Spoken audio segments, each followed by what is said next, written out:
Hi, and welcome to the Life After Losses video blog. Starting today, we're going to delve into the purpose framework, which I introduced in my book, Grief Recovery for Adults. This framework was designed to empower and enlighten the reader towards a more fulfilling life experience following loss. And the structure helps guide one from despair to liberation. So this is part 1 of 7, entry number 184, Perceive Reality. And as we delve into the purpose framework this first week, we're starting with the first P, perceive reality. And longtime readers know that I'm a fan of facing reality. Facing the truth is the foundation for addressing negativity and finding a way to thrive. And we can't address what we don't admit, and we can't admit without facing the truth. And while this may sound a bit like acceptance in the Kubler-Ross model, we all know that in the grieving process isn't linear and that we'll bounce between the various stages during our journey. And indeed, the Kubler-Ross model has been essential in our understanding of grief and recovery, though I also believe that it's been incorrectly adapted to the same. But much more on that much later. So one thing I think we all can agree on is that denial is more than a river in Egypt. And grief is an ocean of emotions. Waves are crashing over us, hitting us with a force that urges us to retreat. And initially our instinct is to recoil and protect ourselves from the immense pain of loss. And this is where denial takes root. Denial has a purpose, to shield against a reality too harsh to face immediately. Yet we can't heal while we're running from the waves. We need to step into that ocean and fully immerse ourselves in the reality of our loss. Acceptance of a significant loss, such as the death of a loved one, is one of the hardest psychological challenges we face.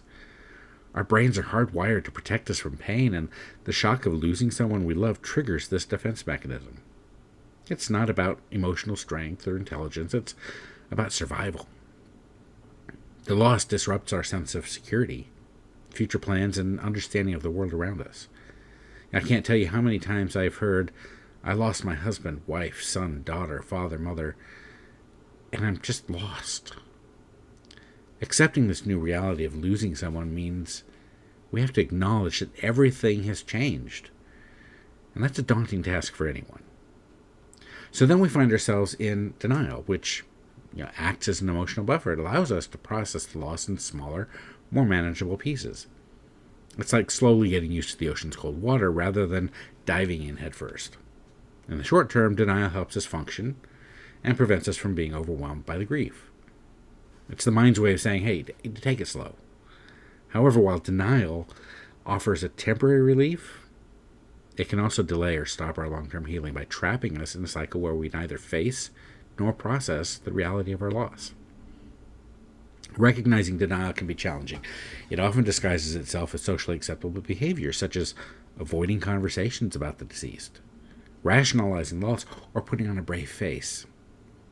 These can all be signs of denial, and if they keep us from confronting our grief, healing can't happen. To truly heal, we have no choice but to move beyond denial and allow ourselves to experience the full range of emotions that come with loss. And that means facing painful reality head on. And I know it's not easy.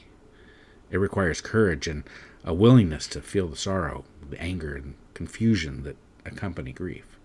And who wants to experience that? Suppressing these emotions might seem like a way to protect ourselves, but in reality, it only prolongs our suffering. And here's a pro tip. Hiding your emotions while in an altered state also prolongs the suffering.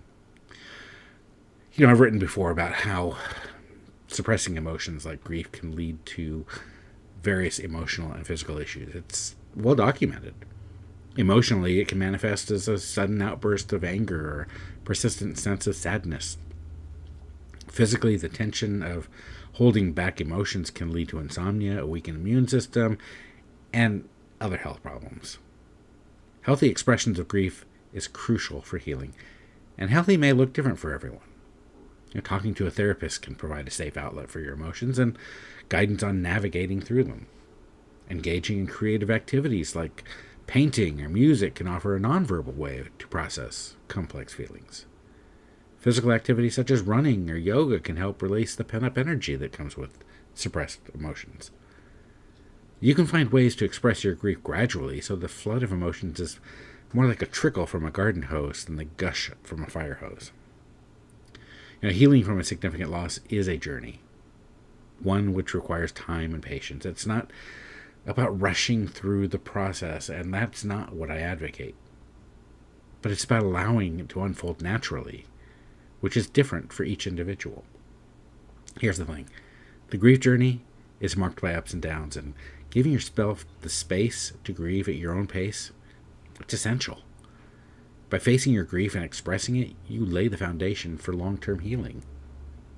As you navigate your way through your grief journey, remember that healing is a gradual process. It's not a race. You are in competition with no one.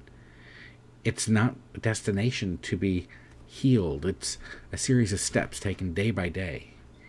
And there will be times when you feel like you're making progress and times when it feels like you're back at square one. And that's absolutely normal. What's important is that you continue to move forward, even if it's just one small step at a time. What does moving forward look like to you? Now, facing the reality of your loss is the first step toward acceptance. And acceptance is often misunderstood as a sign of moving on or forgetting the person that you've lost.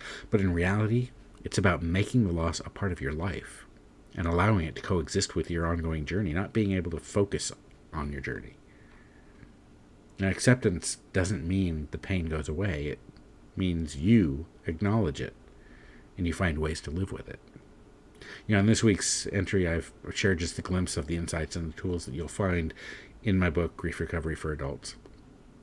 If you're ready to dive deeper and find support for your unique path through grief, consider purchasing a copy and embrace the purpose framework. Well, look, I know your journey through loss is deeply personal, and I also know that having a companion like this book can provide the guidance and comfort you need to heal at your own pace and on your own terms.